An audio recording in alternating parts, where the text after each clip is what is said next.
Szefie, kurwa ryży nas wszystkich chce pozamykać. On nawet swoich zamyka. Nawet Palikota zamknął. Bez obaw, kurwa. Sytuacja jest pod kontrolą. On poluje na mnie. Za chwilę wdrożymy plan o kryptonimie. Walenie Niemca w hełm. Szefie, ile mam jeszcze na tych Węgrzech siedzieć? Może ukryję się u Andrzeja w pałacu? Słuchaj, nie ma nawet takiej opcji. Andrzejowi bym nawet swojego kota nie dał do karmienia, bo by mi go wykończył. Zostawiłem mu wąsika i Kamińskiego to mu pały spod pałacu, ich zawinęli jak wyszli na szluga.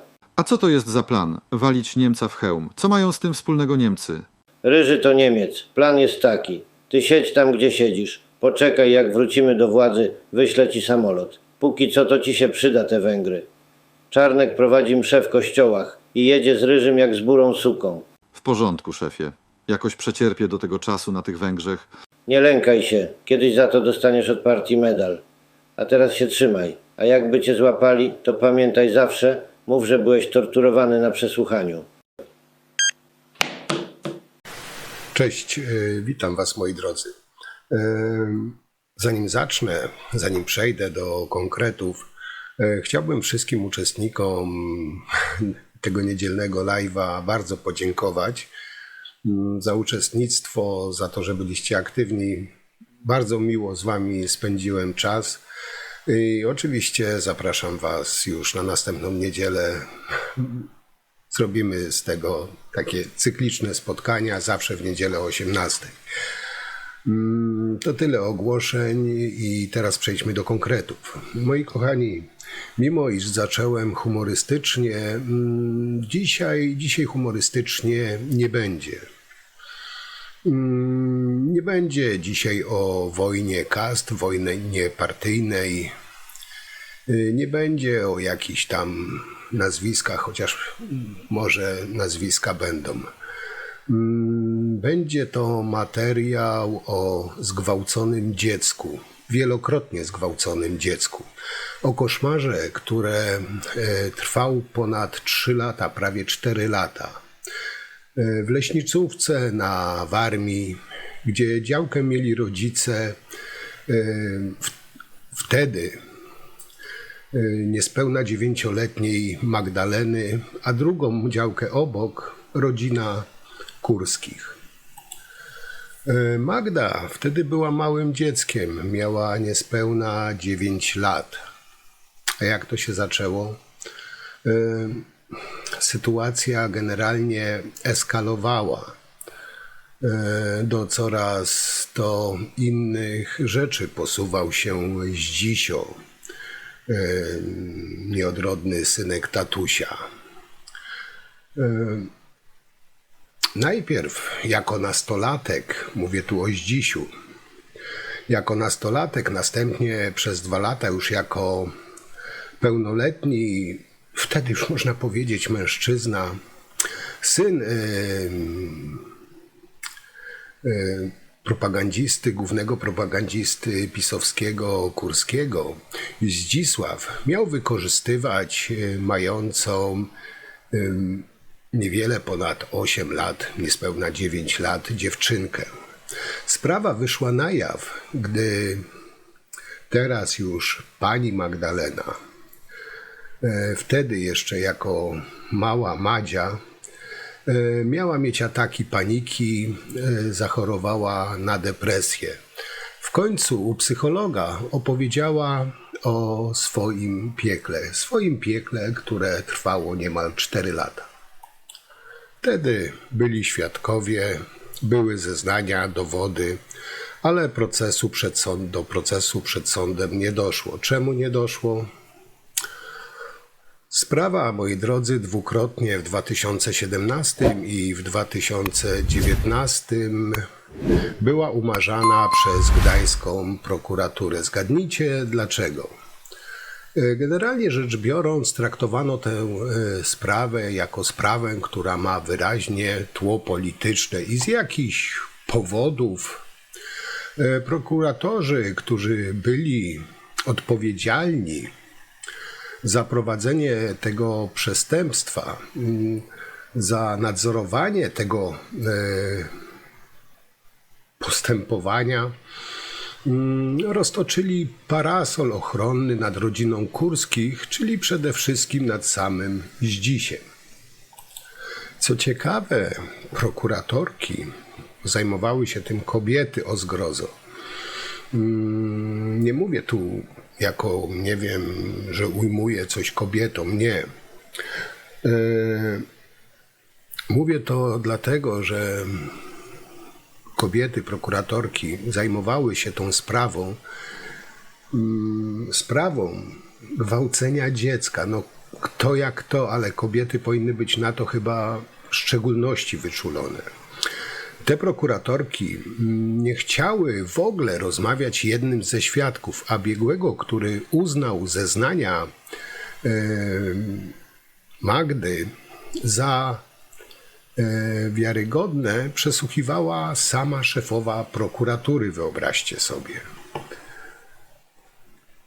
Moi drodzy, prokurator Grażyna Wawryluk i prokurator Teresa Rutkowska-Szymańska, to te kobiety zadbały o to, aby Antoni Zdzisław Kurski nie poniósł konsekwencji za molestowanie i gwałty małej dziewczynki, których dokonywał na działce zaprzyjaźnionej rodziny, od kiedy ta miała niespełna 9 lat. Tę panią, którą widzicie tutaj na zdjęciu, to jest właśnie pani prokurator Grażyna Wawryluk. To ona dwukrotnie skręciła śledztwo w sprawie gwałtów, molestowania Zdzisia Kurskiego, syna Jacusia Kurskiego, na córce ich znajomych, kiedy miała, tak powiedziałem, niespełna 9 lat. On wtedy był od niej starszy o 8 lat. Czyli miał, jak dobrze liczę, 17 lat, to zaczął, a skończył, gdy już miał skończone 18 lat, był pełnoletnim mężczyzną, ale dalej, nazwijmy to, rzekomo molestował dzieci. I panie prokuratorki nie widziały w tym żadnego problemu, żadnego występku. I odnośnie, moi drodzy, tego, co powiedziałem wcześniej, że biegłego, który uznał zeznania molestowanej Magdy za wiarygodne, to, jak powiedziałem, przesłuchiwała sama szefowa prokuratury. To była, można powiedzieć, nadzwyczajna sytuacja, bo takie czynności z reguły wykonuje referent, czyli ten, kto prowadzi dane postępowanie. Natomiast tutaj bardzo mocno zaangażowała się szefowa prokuratury. A czemu się zaangażowała? Dla przykładu powiem, że pani Teresa Rutkowska-Szymańska awansowała i z Gdańska trafiła do prokuratury krajowej. Po zmianie rządu śledczy przeprowadzili audyt i nie mają wątpliwości, że prokuratorki stanowczo się pośpieszyły.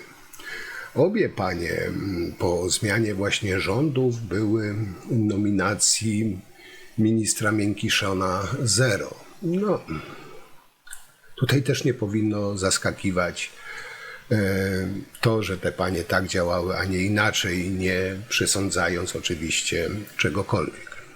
Jak wykazał audyt, umorzenia były bezprawne, bezpodstawne i nieuzasadnione. Z tego powodu to śledztwo zostało podjęte przez prokuratora prokuratury okręgowej w Gdańsku, a decyzją prokuratora regionalnego w Gdańsku przyznanie do prokuratury okręgowej w Toruniu, powiedział rzecznik prasowy prokuratury w Gdańsku Mariusz Marciniak. W tym samym czasie na polecenie śledczych z Gdańska prokuratura z Poznania zajęła się sprawą właśnie tych dwóch pań prokuratorek, które ukręcały łeb tej sprawie pedofilskiej syna Kurskiego. Jak powiedziała dzisiaj już pani Magda, zaznaczyła, że wyraźnie chce tutaj powiedzieć, zaznaczyć, że nie jest to polityka i to nie ma nic wspólnego z polityką. Jak powiedziała, potrzebuje w końcu jakiejś sprawiedliwości. I wcale się nie dziwię, takie sprawy nie powinny być przedawniane, a takich zwyrodnialców jak pedofile powinno po prostu się zamykać. Jeśli Zdzisio, syn Kurskiego, jest winny, powinien stanąć przed sądem i odpowiedzieć za swoje czyny. Jeśli nie jest niewinny, powinien dochodzić swoich praw i po prostu udowadniać, że jest niewinny. Nie publicznie, w mediach społecznościowych, nie zastraszając kogokolwiek, o tym zaraz też będę mówił, ale właśnie przed sądem. Powiem wam tak, jak wiecie, jestem osobiście cholernie wyczulony na pedofili, na zboczeńców. Dla mnie to nie są ludzie, to są chwasty. Nie powiem, że to są bydlaki, bo nie chcę obrażać bydląt. Bydlęta mają więcej empatii w sobie niż taki pieprzony zbok, który molestuje małe, niewinne dzieci. I nieważne, czy to tutaj nie chodzi o opcje polityczne, czy nawet o to, czy jest duchownym, czy nie. Dla mnie pedofil nie jest człowiekiem. Jest chwastem. I tutaj nie ma określenia i usprawiedliwienia na takie, chciałem powiedzieć zbydlęcenie, ale powiedziałem, nie chcę bydląt obrażać, bo nazywając takiego sukinsyna, który molestuje małe dziecko, nawet nie można nazwać bydlakiem, bo to się bydlęta wtedy obraża. To jest po prostu chwast. Chwast, którego trzeba wyrwać. A jeśli Zdzisio jest niewinny, niech udowadnia to jak każdy jeden człowiek przed sądem. Niech pani Magda przedstawi swoje racje swoich świadków, niech Zdzisio przedstawi swoje racje swoich świadków. Tak działa cywilizowany świat. Nie w mediach, nie na portalach społecznościowych, ale przed sądem. I o tym powinni doskonale wiedzieć. Od czasu wyznań w gabinecie psycholożki niedługo minie 10 lat. Mówię tutaj o wyznaniach Magdy. Jednak pani Magda wciąż wierzy, że dojdzie do procesu. I miejmy nadzieję, że dojdzie. 8 lat ukręcali łeb tej sprawie. Walczy o to tak naprawdę pani Magda nie tylko dla siebie, ale jeśli po jej słowach chociaż jeden człowiek w Polsce podejmie decyzję, żeby zgłosić sprawę swojego, nazwijmy to, naruszenia na policję, to już pani Magda osiągnie wielki sukces. Jeśli takie skrzywdzone dziecko, choć jedno, pójdzie na terapię, odważy się o tym powiedzieć, to już jest jej wielki sukces i społeczeństwa, bo być może uchroni to kolejne niewinne dzieci przed właśnie takimi zwyrodnialcami, którzy podniecają się maleńkimi dziećmi. Takie chwasty powinno się wyrywać z korzeniami. Takie jest moje zdanie. Moi drodzy, ta cała sprawa wyszła na jaw już kilka lat temu i z tego, jak sięgam pamięcią, o tym już kiedyś w którymś materiale wspominałem. I tu jeszcze przypomnę raz, chodzi o sprawę serii gwałtów, których Zdzisio Kurski w latach 2009-2012 miał, nie powiem, że popełnił, ale miał popełnić, bo jeszcze sąd tego nie orzekł, więc umówmy się, że będziemy mówić, że miał popełnić, dopuścić się na nieletniej wówczas Magdzie Śledztwo w tej sprawie było dwukrotnie umarzane, jak wspomniałem, przez prokuratora Prokuratury Okręgowej w Gdańsku z nadania Ziobry. Z powodu braków dowodów dostatecznie uzasadniających podejrzenie popełnienia przestępstwa. Takie było tłumaczenie. Czyli psycholog, świadkowie, to dla nich się nie liczyło, to było nieważne. Zeznania dziecka u psychologa były nieważne. Panie prokuratorki uznały, że jest brak dowodów dostatecznie uzasadniających podejrzenie popełnienia przestępstwa. Bardzo wygodne, kurwa, bardzo. Na wyciszenie tej całej sprawy miał rzekomo naciskać sam Kurski. Przekazał rzekomo im przez wspólnego znajomego sugestie.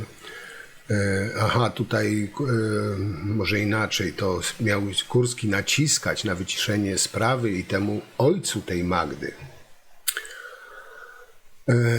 miał przekazać przez wspólnego znajomego sugestie, żeby ten ojciec wpłynął na córkę, by wycofała zeznania. Tak mówił jeszcze przed laty w reportażu ojciec Magdy, cytowany przez wiele dzienników. Wyobraźcie sobie, co za skurwysyństwo, za przeproszeniem. Kurski miał czelność sugerować ojcu molestowanego dziecka, żeby ten wpływał na zgwałconą córkę, żeby ta wycofała zeznania. Jakim trzeba być skurwielem? Powiem wam, że Kurski jest sukinsynem. To jest fakt, ale powiem wam, że moralność, delikatność to ma, kurwa, piły łańcuchowej. Poza tym, jak ustalili dziennikarze, śledztwo prowadzone w Gdańsku było prowadzone w sposób nieprawidłowy, o czym wspominałem. Jak nieoficjalnie ustalili, chodzi m.in. o oddalenie prawidłowo złożonych wniosków dowodowych pełnomocnika pokrzywdzonej. Kolejnym przykładem zaniechań miało być również zlekceważenie złożonego przez samą Magdę jako osobę już pełnoletnią zawiadomienie o kilkukrotnym gwałcie. Jak informowali dziennikarze śledczy, uzasadniali, że śledztwo już się odbyło. Moi drodzy, zanim przejdę dalej, chciałbym wam wypowiedź Kurskiego, przedstawić wypowiedź Kurskiego sprzed kilku dni. Wypowiedź na temat właśnie Magdy, która chodziła do psychologa, której dzięki jego synusiowi, prawdopodobnie, nazwijmy to,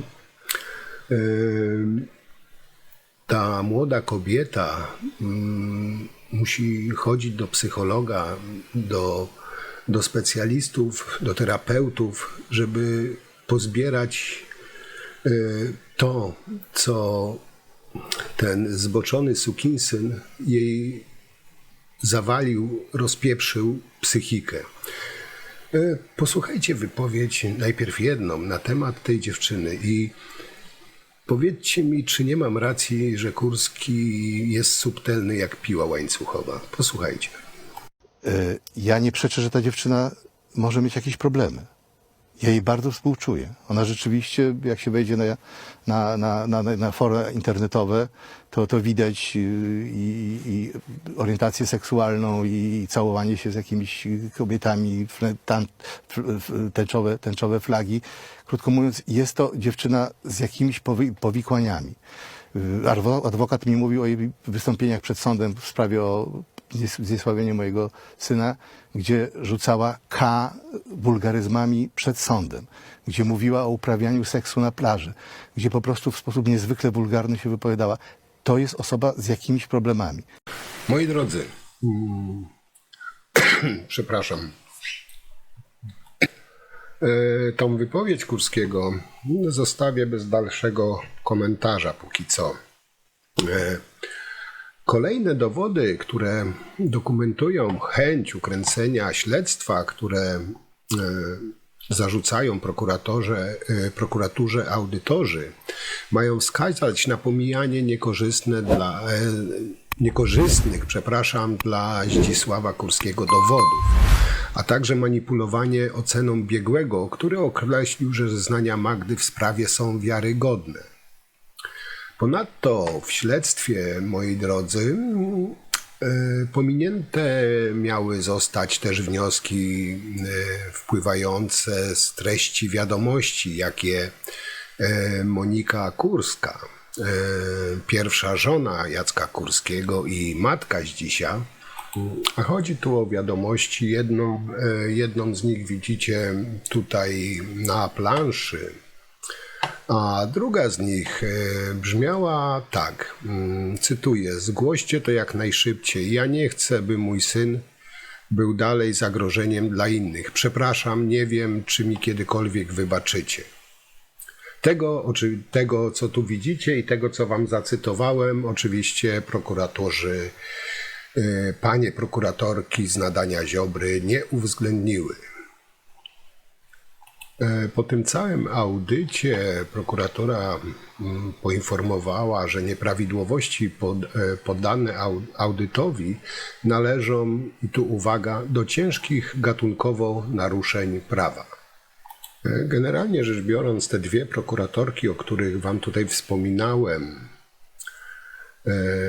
nazwiska wymienione są w sprawie. Referant umorzonej sprawy, czyli Grażyna Wawryniuk, oraz jej przełożona z czasów rządów Zjednoczonej Prawicy Teresa Rutkowska-Szymańska, w związku z prowadzonym audytem mogą mieć poważne kłopoty. Ich sprawą zajął się Wydział Spraw Wewnętrznych Prokuratury Krajowej.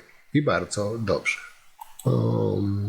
Po zmianie władzy, do której doszło, jak wszyscy doskonale wiemy, w październiku zeszłego roku, prokuratura krajowa przejęła od pełnomocnika Magdy Nowakowskiej kolejny wniosek o podjęcie śledztwa w sprawie czynów, których miał się dopuścić Zdzisio Kurski. Prowadzi je obecnie prokuratura okręgowa w Toruniu z artykułu 200 paragraf 1. To jest, dotyczy obcowania płciowego z małoletnim poniżej 15 roku życia. Za ten czyn grozi do 15 lat więzienia. Także Zdzisio będzie mógł udowadniać swoją winę lub niewinność przed sądem, a nie w mediach społecznościowych. Moi drodzy, w tej sprawie też wypowiedział się Tusk. Zaraz wam fragment tutaj przedstawię. Po wypowiedzi Tuska Kurski, niczym wściekły pies, rzucił się na niego. Z jednej strony powiem wam, nie dziwi mnie zachowanie Kurskiego. Tacy ludzie jak on, czy jak tam pisowcy, oni nie potrafią przyznać się do winy, uderzyć się w pierś, powiedzieć przepraszam. Nie. Oni są pokrzywdzeni, oni są biedni, ich wszyscy atakują i wszystko łączą z polityką, że to jest zemsta Tuska i tak dalej. To zresztą wam zaraz przytoczę. No, powiem wam, że jak się słucha takich ludzi, to czasami po prostu włos na głowie się jeży. Bo jak wiecie, w PiS-ie są wszyscy świętojebliwi, niewinni, skromni. Syn Kurskiego, oskarżony o molestowanie i gwałt, już przegrał jedną sprawę w pierwszej instancji proces, który założył w Gazecie Wyborczej o pomówienia. Ale syn Kurskiego dalej grozi procesami, dalej grozi, zresztą nie tylko syn Kurskiego, Kurski też grozi, o tym to za chwilę. Jest normalne, że najlepszą obroną jest atak. No ale nie wiem, czy na coś im się to zda. Moi drodzy, teraz wrzucę wam fragment wypowiedzi Tuska na ten temat. Myślę, że zresztą jak zawsze trafnie i w dziesiątkę trafił, jeśli chodzi właśnie o dzisiejszy temat, który omawiamy. Posłuchajcie.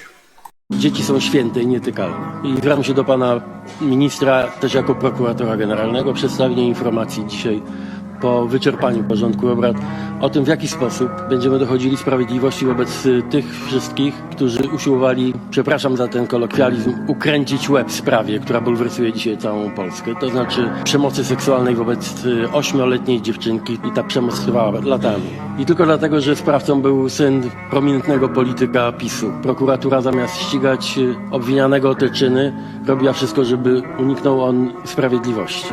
Prokuratura też zaniechała z badania informacji, że jego ojciec, prominentny polityk PiS-u, nakłaniał świadków do wycofania lub zmiany zeznań. To jest początek tej sprawy. Moi drodzy, to była wypowiedź Tuska. Za chwilę odnośnie wypowiedzi Tuska, związanej z wypowiedzią Tuska, wrzucę wam, że dla równowagi wypowiedź Kurskiego, zresztą ciężko to nawet nazwać wypowiedzią. Dlaczego? Już wam tłumaczę. Kurski grozi, jak zresztą ma to w zwyczaju, nie tylko on, ale tutaj mówimy o Kurskim, ma w zwyczaju, że pozwie premiera Tuska za oskarżenia wobec jego syna. A może Kurski miałby jeszcze jakieś resztki, chociaż szczępy, okruszki człowieczeństwa w sobie,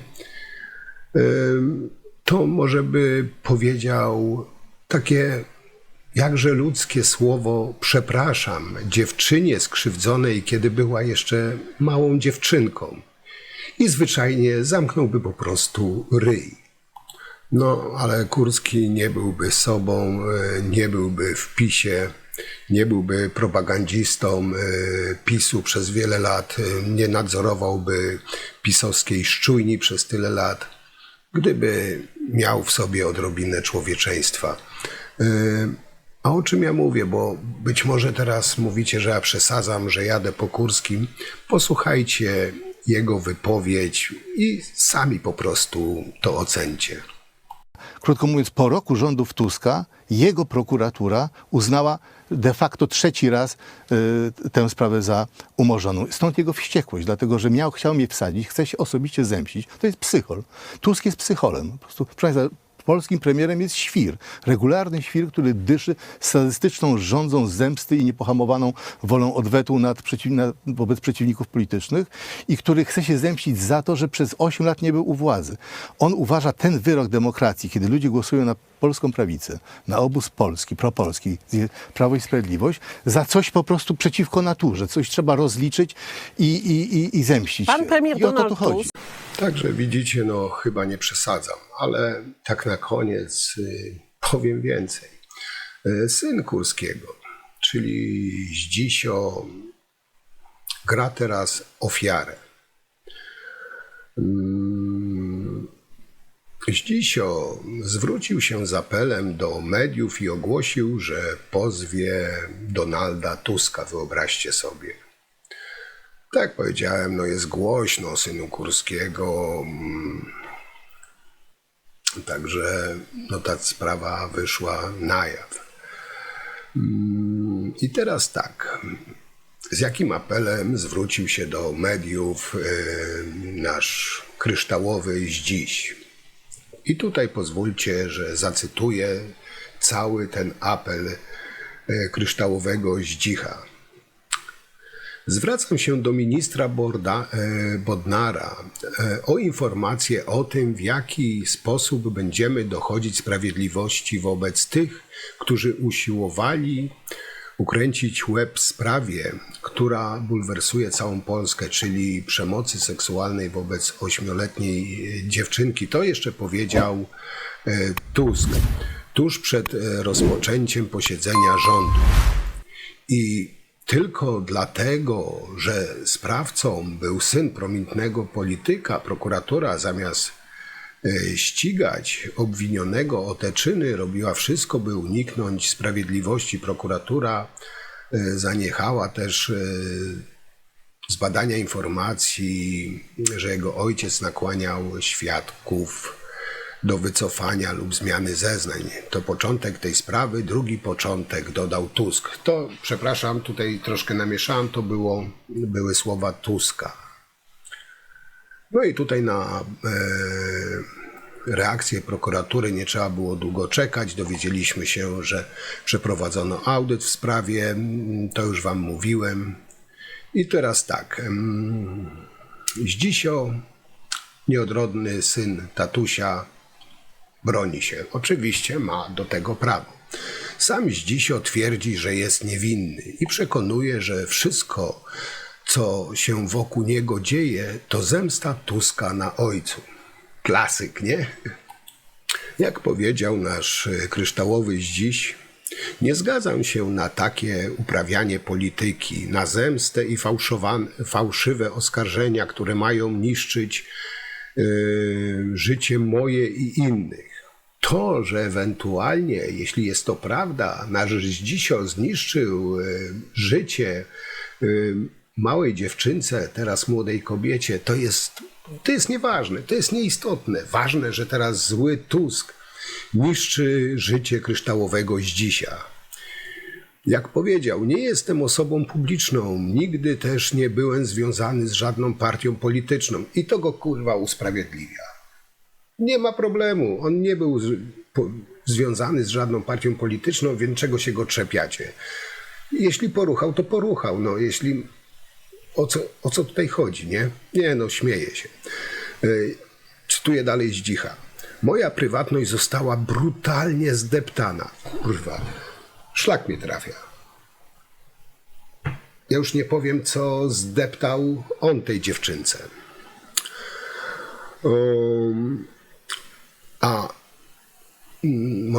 Moja prywatność została brutalnie zdeptana, a nasze normalne życie w przyszłości sukcesywnie przekreślane. Dlatego jestem zmuszony skierować prywatny akt oskarżenia wobec Donalda Tuska za fałszywe publiczne przypisywanie mi zbrodni pedofilii i skrzywdzenia dziecka. Zaczął swoje oświadczenie Zdzisio, syn Kurskiego. Jak ciągnął dalej, mam nadzieję, że Donald Tusk nie będzie się chował za immunitetem w procesie ze zwykłym obywatelem. Pozwólcie, że to przemilczę słowo zwykły obywatel. Dla zniszczenia którego bezprawnie wytoczył cały podległy mu aparat państwa.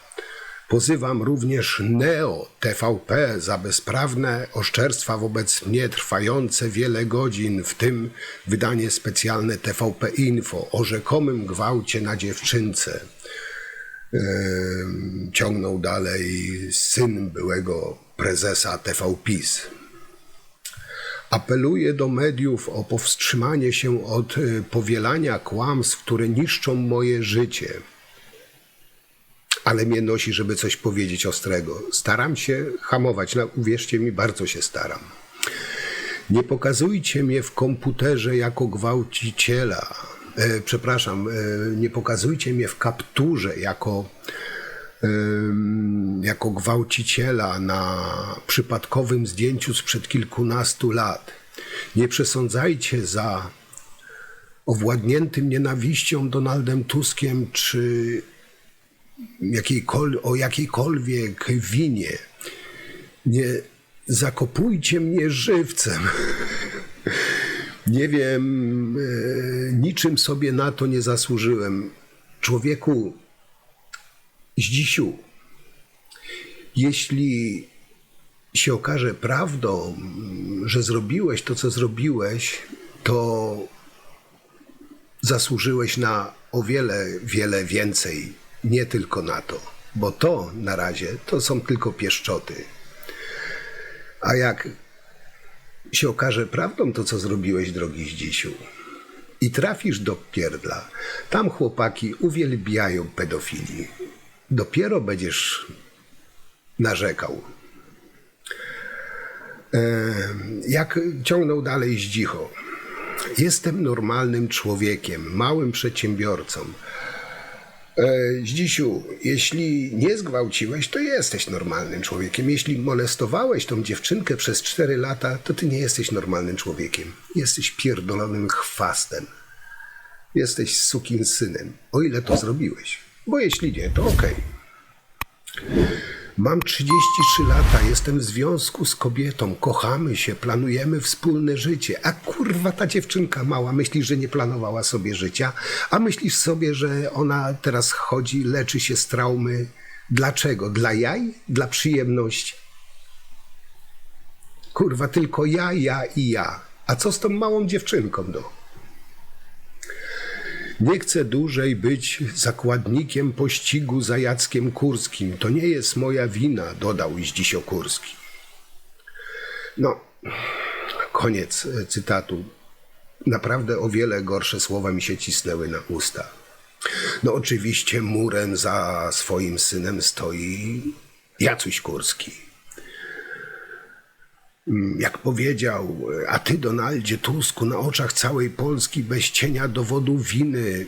Nie, w ogóle nie ma winy. Nie ma podejrzenia w ogóle. By się tylko zemścić na mnie, linczowałeś mojego syna. Poczytaj jego list, staniesz uczciwie do procesu z prywatnego aktu oskarżenia zwykłego obywatela, czy schowasz się za immunitetem, napisał na portalu X. Powiem wam, że będę chyba kończył powoli ten materiał, bo coraz bardziej się podkręcam. Nie cierpię, naprawdę mam cholerną alergię na zboczeńców, na pedofilii. Powiem wam tak. Nie, naprawdę to zakończę. Powiem wam tak. Zgodzę się ze słowami Tuska, że w Polsce nie ma i nie może być świętych krów. Jeśli coś naprawdę jest świętego w Polsce, to są nasze polskie dzieci.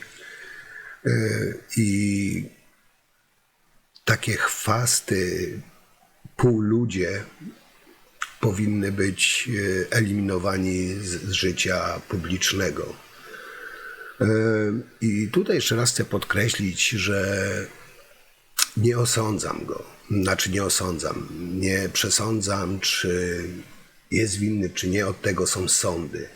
I mam nadzieję, że Zdzisio trafi przed sąd i jeśli jest niewinny, niech udowodni swoją niewinność. Nie na portalach X, nie w mediach społecznościowych, ale przed sądem. Tak to się robi w cywilizowanych krajach.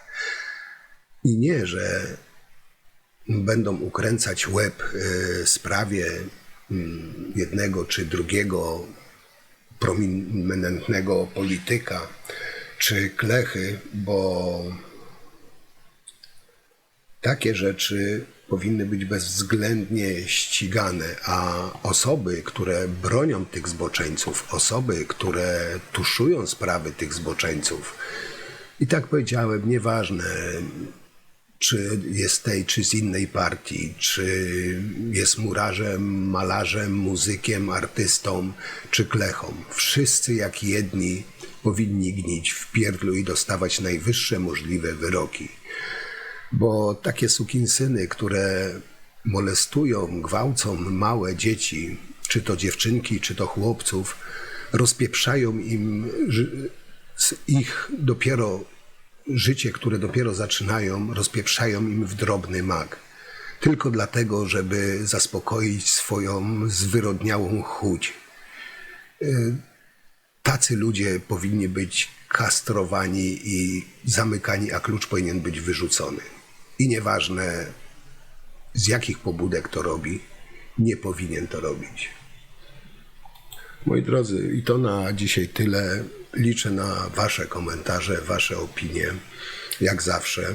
Za wszystkie też, które wcześniej przedstawiliście, wam bardzo dziękuję. Na dzisiaj to tyle. Mam nadzieję, że materiał Was zaciekawił. Zapraszam do dyskusji przy okazji na kolejny materiał, który okaże się niebawem. No i w niedzielę na live'a. To na dzisiaj tyle. Wielkie dzięki. Trzymajcie się. Do zobaczenia. Cześć.